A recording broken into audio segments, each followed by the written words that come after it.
Good morning, gentlemen. My name is Munzir Ghawi. I am 20 years old.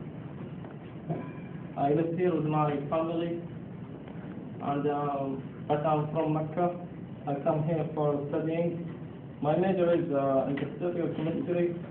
I have 3 sisters and 2 brothers.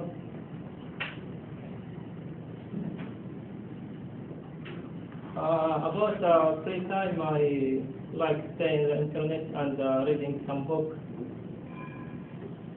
or do some shopping.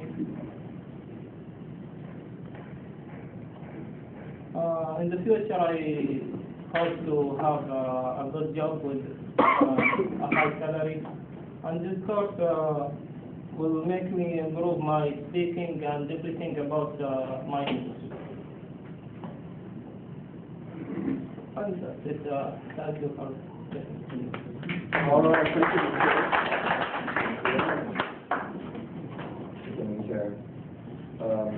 You're from Naka, right? Yeah. And so your family's from there? Yeah. Yeah. You go there sometimes back? Okay. Don't look too much at your notes. You're referring to your notes too much. And speak a bit louder. Don't be afraid. Your pronunciation is fine. Your English is okay. All right. You'll do well. Thank you. Thank you, Zolomon.